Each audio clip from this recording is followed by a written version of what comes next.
Don't let someone's negative perception of you become your reality. This is a journey. Let me take you on a journey. There will still be The journey. The journey. new sheriff in town, and his name is The journey. Journey. This thing is bigger than Nino Brown. This is The journey. The journey. What is it that moved you? The journey. The journey. The journey. The journey. Welcome back to another episode of The Journey. I'm your host, Larry Robinson, and today we have a Memphis icon that's true blue icon. I'm talking about he's successful, he's community focused, he's success and community personified. But before we get to him, let's talk about our quote. Our quote comes from the great Marcus Garvey, and it goes like this. If you have no confidence in self, you're twice defeated in the race of life. So now this brother, he's got all the confidence in the world, but what's even more beautiful about him is that others have voted their confidence in him. I'm talking about none other than Greg Duckett. He's Memphis born, raised, flourishes in Memphis, committed to the lives of Memphians. He's an attorney, healthcare executive, father, husband. Hey man, this brother is the real deal. So without further ado, Brother Greg Duckett. Hello, Larry. Thank How you, sir. How you doing? Hey man, doing well. Thank you. Thank you for the honor. And I mean a serious honor. So we're gonna go back early years. Okay. Tell me about Westwood and being raised in Westwood and who was in the household as early as you can remember. Well, in all honesty, I can go back a little further than Westwood. I was really? born in North Memphis. Okay. Lived in North Memphis until age 5. Okay. On Bellevue. Okay. I remember and have photos of the duplex. Okay. That at that time, my parents, my mom, my dad, my oldest brother, who is deceased now, and myself, we lived there until I was age 5. Okay. Then we moved to Prospect area by Prospect Elementary School. Okay. Was there until I was in the 4th grade, actually going into the 5th. We moved to Westwood. Okay. And that was, I went to Westwood Elementary, Okay. 5th grade year. Then busing hit.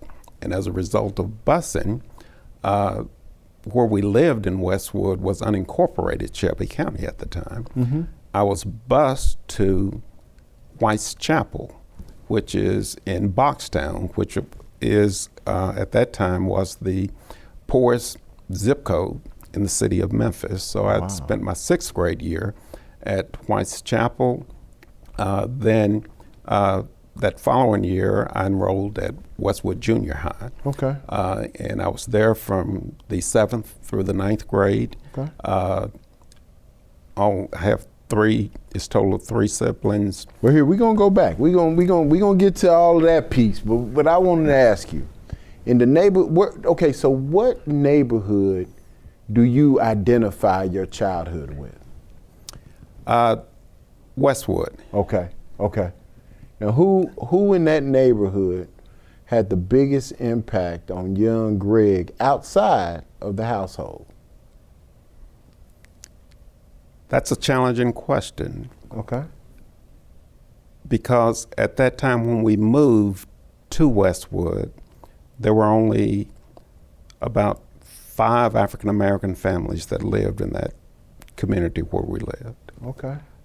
So when I look at who outside of the immediate household, Mm-hmm. I really have to fall back on other family members because you have to recall in the early 70s when we moved there, we were dealing with busing, as I indicated. Right. And I remember like yesterday, some of the battles that were going on in the community against busing. Right. And with there only being 4 or 5 African American families, that was not an issue. Well, let's say outside of the household, who had the biggest impact? Not necessarily in the neighborhood, but who was that person that you really had a relationship with, you looked up to, or just truly impacted young Greg? Well, I know you've asked outside the household, but if I had to identify any individual outside the household, it was some of my teachers. Really? I remember to this day, Miss Fields. Okay. My 4th grade teacher. Okay. I mean, she had a tremendous impact on me professionally. Why? Because she knew that I could do the work that needed to be done, and as a result of which, she pushed me to ensure that I succeeded. And that laid the foundation for my later academic success. Okay. Because I didn't give up whenever I was confronted with something challenging. I either sought additional help or found it within myself to do it. Okay. How different are you from the person you dreamed you would be when you were a kid? Night and day. Really? What did you want to be when you was a young person? An airline pilot. Why an airline pilot? It was something with the fascination of airplanes Really? that I fell in love with, thought I wanted to be one. And it wasn't until I actually went to college that my sights changed from wanting to be an airline pilot. Where did the attorney come from? Where did that love come from?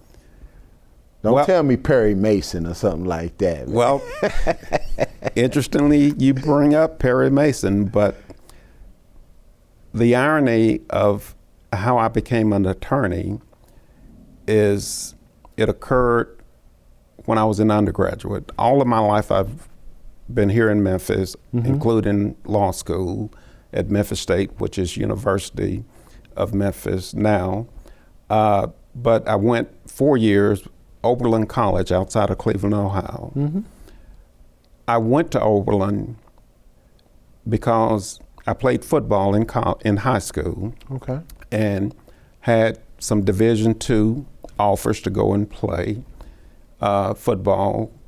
I did not want to go and play on an athletic scholarship because at the time, the image of an African American playing sports was they're just a dumb jock.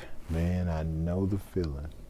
And that haunted me so much so that Oberlin offered me an academic scholarship. And I went there sight unseen. Really? 716 miles away from our front door. Wow. And while there at Oberlin, yes, I played football. They were a Division III school.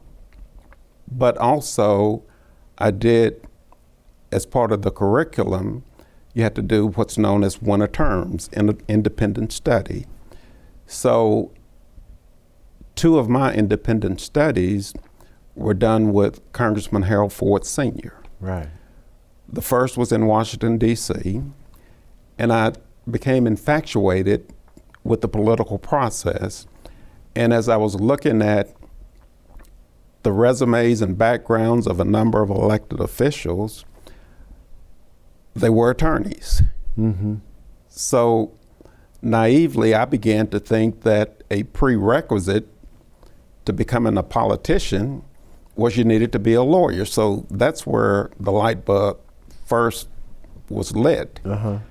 And then as I continued there at Oberlin, at graduation, or coming up to graduation, the question was raised, well, what are you going to do?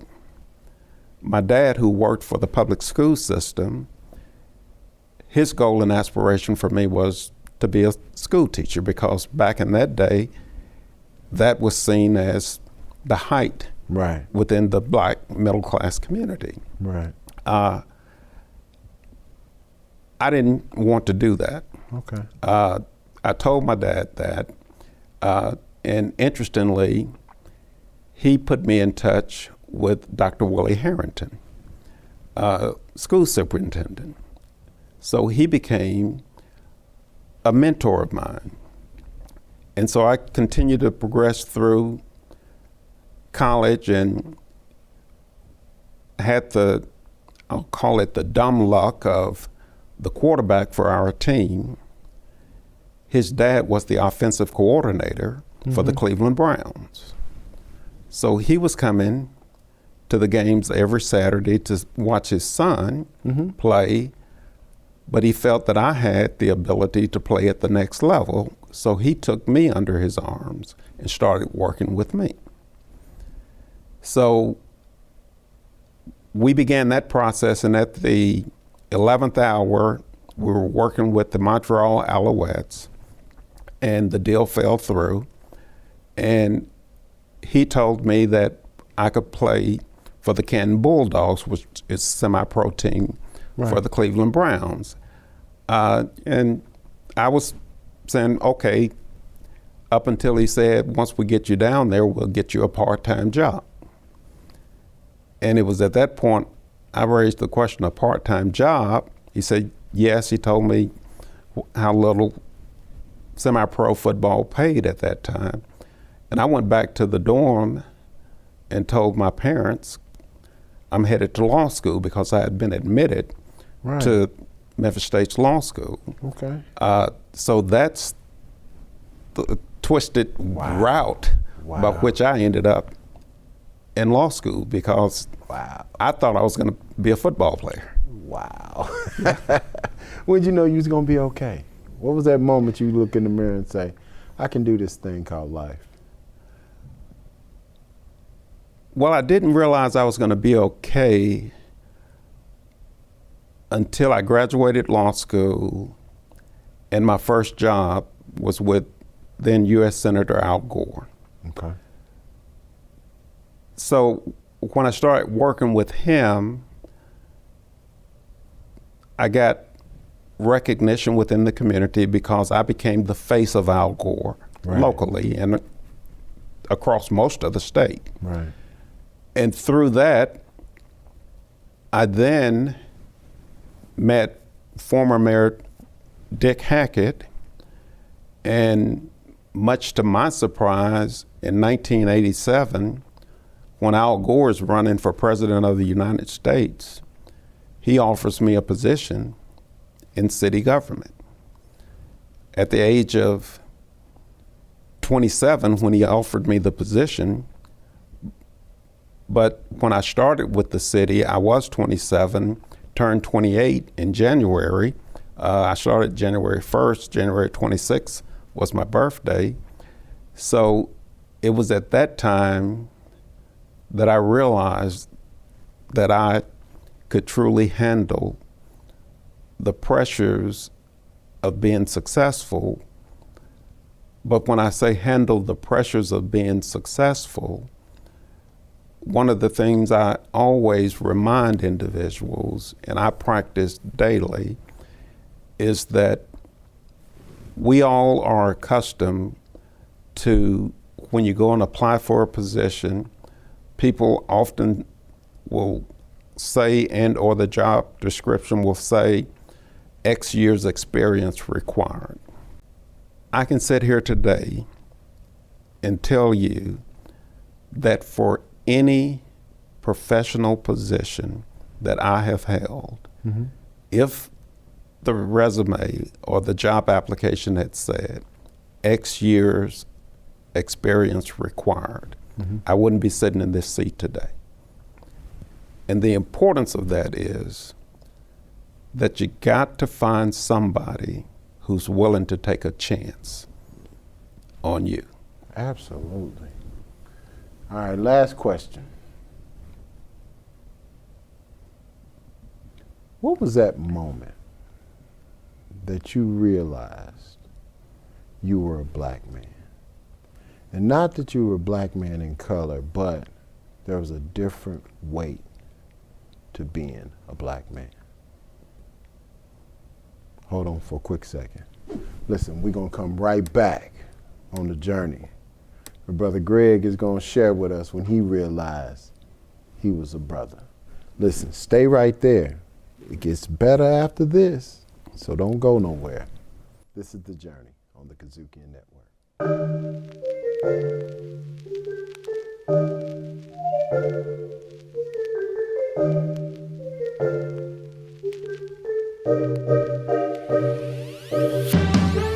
The Boys of Color Conference is here again. The Gentlemen's League and The Journey are hosting the Boys of Color Conference right here in Memphis, Tennessee at Agri Center International. Parents, send your young men in grades 3 through 12 on Saturday, March 29th for a day of learning, inspiration, and mentoring. From coding to boxing to cooking, there's something for everyone. Empower your son to dream bigger, achieve greater, and break barriers. Watch him take the first step toward a brighter future. Register at thegentsleague.org. Boys of Color Conference, March 29th at Agri Center International.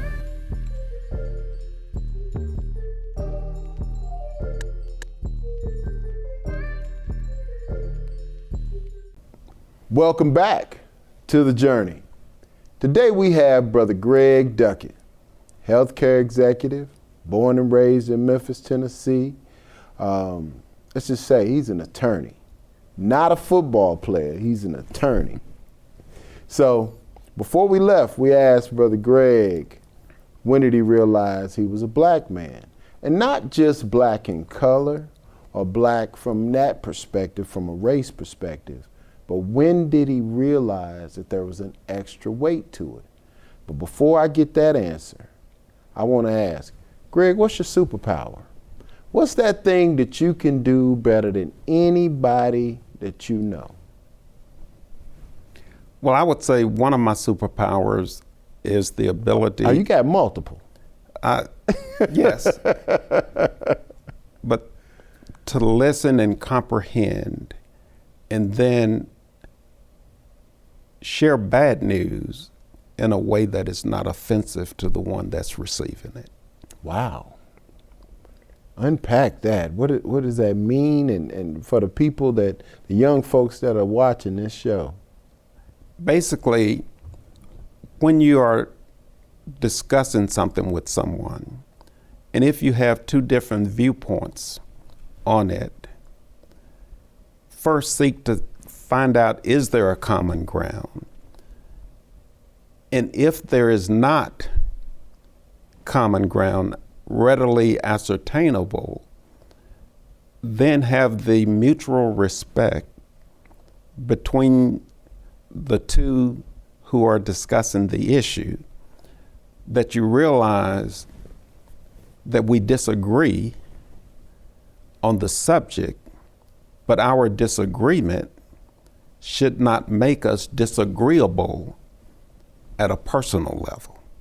Okay. It's just like I heard a motivational speaker say once, that when he was asked, well, how do you get up and deal with rejection? His response was, well, just because they said no, that means they said no to this proposal. It didn't mean that they said no to me forever. Right. So we have to have the ability to relate to one another and try and find that common ground. Because if I want to walk into the room and take the position that I don't like Larry and I'm gonna figure out ways to justify why I don't like Larry, then that means Larry and I will never come together and do a deal or agree on any subject. So that's important, in my opinion, especially if you plan to be successful in life. Right. One of the interesting things that I had with a professional colleague shocked me. For the longest, up until 2014, and I started at Baptist in 1992, was the only African American executive at the organization. And I had one of my white colleagues who had been mentoring as part of a Tennessee Hospital Association program designed to get more minorities into health care. He went to the students' family reunion. And it was during the 4th of July holiday. He comes back in my office, sits across from my desk, and looks me straight in the face and says, "Greg, I know how you feel. And you're looking at me just like I looked at him," because I didn't know what he was talking about. And he repeated it. And so then he said he went to this student's family reunion and he could feel the pressure from everyone looking at him. The mother was going out of her way to make him feel comfortable there. But he wanted me to know, I know how you feel in the workplace being the only. My response was, when I decided on the career path that I wanted to pursue, Right. I knew there would not be many people who looked like me. Didn't make it right, but it was reality. But I told him, I learned a long time ago how to assimilate, but it did not or does not require you to forget who you are. Right. Right. That's a big difference. Yeah. So tell me that moment. Tell me that moment that you realized that you were black. Actually, I was in undergrad, Okay. and my guidance counselor, who was white, I was talking with him about career paths and choices, and I was telling him what I wanted to pursue. And he turned and asked me if I'd ever considered going to trade school. Yes, sir. Wow. And at Oberlin, I mean, the statistics have not changed much, but at that time, I believe minority African-American population was less than 8%. Right. Yeah. How did you respond to that? How did you leave that meeting? Angry first and foremost. Right.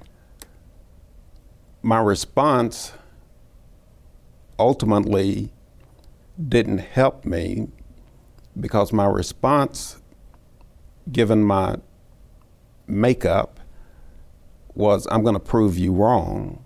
So then I took 3 additional courses from this professor, and ironically, the best grade I ever got was a C-, which hurt my GPA. Wow. Yep. Man. You walking down Main Street. You see a guy sees you. He walks over to you and said, "Hey man, you look like somebody.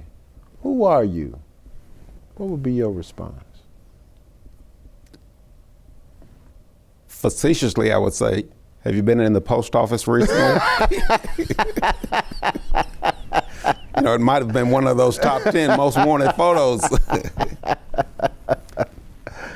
But that's a profound question that you present, because number one, a lot of people that I have seen, they will just pass by or say something, "No, you've got to be mistaken, I don't know you." I will attempt to engage them to see if they actually know me. And part of that is because I have been fortunate in the number of different roles I've held here in the city, whether it was the first African-American chief administrative officer, or when I was chair of the Shelby County Election Commission.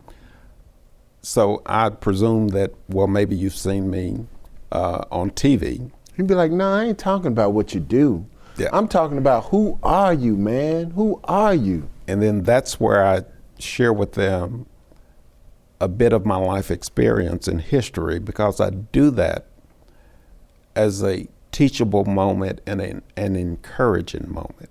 Okay. And for a lot of people, particularly young individuals, I used to make it a point to go to schools, talk, be a living example of what you can do if you apply yourself. I don't suffer any illusions that it's easy, because as you have and others been there, and it's tough. I mean, I still struggle on a daily basis because it appears as though the deck is stacked against you. So you have to continuously convince others who don't know you that you deserve and belong at the table that you are sitting. So helping people to understand, number one, when you are challenged, don't overreact. Because if you overreact, then you've justified the bias that that other person has brought to the table. Now, there will be some times where, notwithstanding your Christian upbringing, that you are polite, but you have to let people know just, how you feel on certain issues. Right. But you have to stand up for something, otherwise you will be mired down and not fulfilling your personal best and or expectations for yourself. Got it. I'm gonna take you back. So, we see this brother who is well-dressed, very articulate and very thoughtful and measured and very successful. When was the last time Greg Duckett had a butt whooping? Literally or figuratively? Literally. Now, both my parents are still alive, so I don't want to get... Statute of limitations. Statute of limitations. Statute of limitations. Right. Yeah. Was probably... And what did you do? Number one, I deserved it. Okay. Number two, it was back when I was in junior high, I believe. Okay. But accepted it. What'd you do?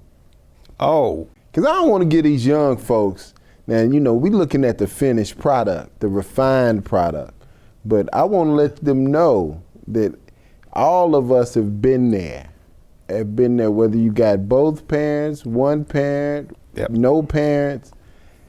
At some point, we all have to go through that moment of understanding that life can get real. Well, and this is a true story. When we were growing up, and I mentioned busing,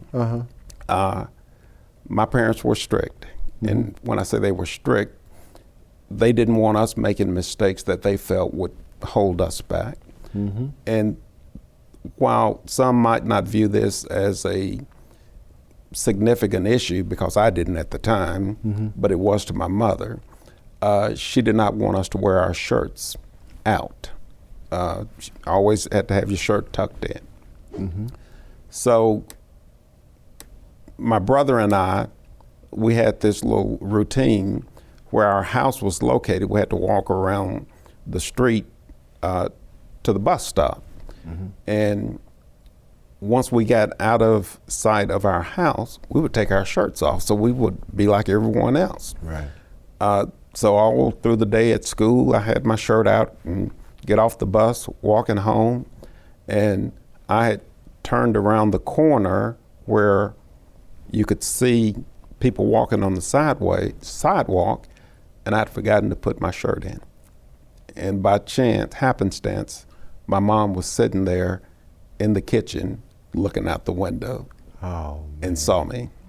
And yes, I got an old school. You got an old school. Yes. So, what does Memphis mean to you? What has Memphis given Greg Duckett? Memphis has given me a tremendous opportunity. But when I say it has given me a tremendous opportunity, I have worked to earn the opportunity that it has given me. What Memphis means to me is I am fortunate to be the chair of the Greater Memphis Chamber of Commerce, as you know. And the reason I do not only the job that I'm paid to do, but the volunteer work I do in this community is because Memphis has not realized its full potential. Okay. And when I say Memphis has not realized its full potential, there are some within the community who are willing to do any and everything possible to hold Memphis back, although they say they want to see Memphis advance. And what I mean in saying that is Memphis is the largest minority city in the United States. When we look at a number of the social issues that confronts half, if not more, of this community, they could be overcome if we would just work together to address it. I had dialogue discussions with my wife when years ago the tiny towns came into existence, and then we started talking about the suburban schools. Had I been a betting person, I would have lost everything, because I said to my wife, there is no way we would have all of these suburban school districts, because I know, having worked in city government, that there is a price tag that goes with the creation of those schools. And I honestly did not think people would be willing to tax themselves just to be separate from the whole. But I was wrong. So that's part of the challenge for us going forward. How do we work to come together and stop masking issues around improvement? And in order to improve, you have to be separate and apart. Right. That frustrates me, and that drives my involvement in a number of the volunteer activities, whether it's the Memphis River Parks Partners. I've been involved with it for over 20 plus years. And the reason I've been involved in it was initially to improve Tom Lee Park. Right. But more importantly, my position was that park needs to be a park that is available, and I'd said in board meetings, for people who look like me to come down there and enjoy themselves. Okay. Yeah.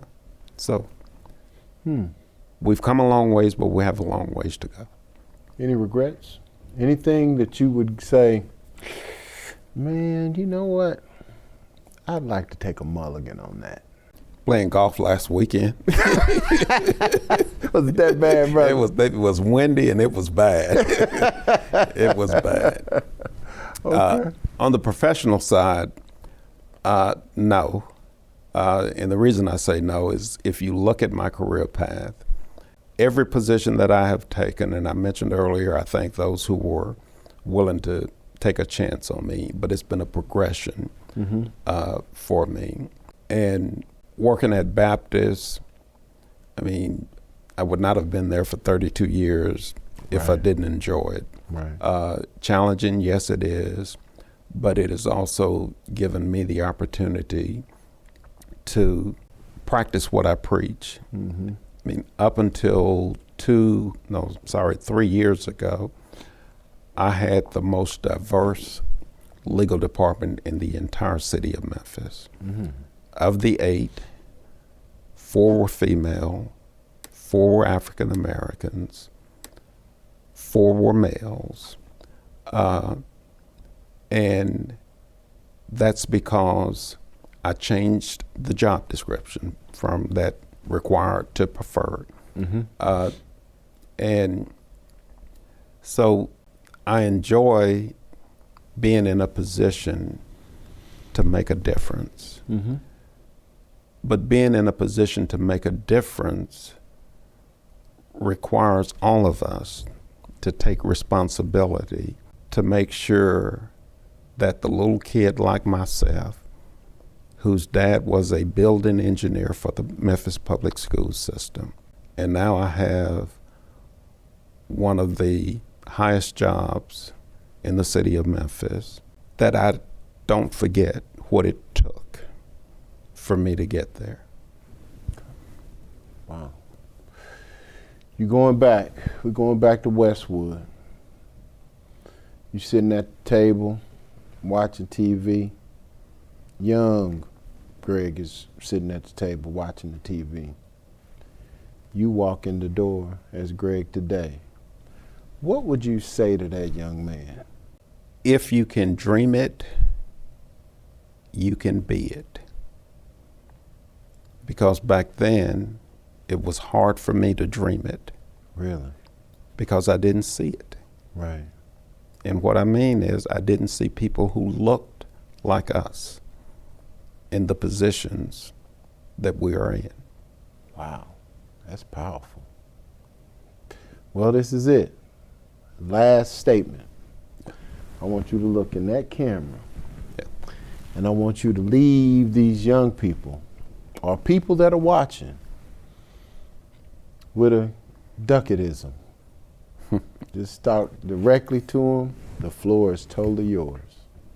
One of the things that I often tell individuals when I am speaking with them is that is what I fervently believe and want everyone to know. Because I have been told that I can't do certain things. If I feel deep within myself that I can, then it's my challenge to overcome their expectation. Wow. I picked the right quote. If you have no confidence in self, you are twice defeated in the race of life. Greg Duckett could have said that. I told you, I'm going to keep bringing them. I promise you, on everything I love, I am going to keep bringing these amazing brothers to the table so you can understand who you can be. Because I want you to see it. I want you to be it. I want you to dream. I don't ever want you to think that you got to be anything less. Just because of where you are, you might be today, that is not a predictor of who you can be tomorrow. So listen, for Greg Duckett, I'm Larry Robinson, and this is The Journey on the Kudzukian Network. Till next time. Thank you to our partner, the Grand Boulé of Sigma Pi Phi Fraternity, Delta Chapter. To hear more incredible stories like this, be sure to download the Kudzukian app from the App Store or Google Play, or check out the Journey Memphis podcast on all your major podcast providers. Also, check us out on the Kudzukian Network.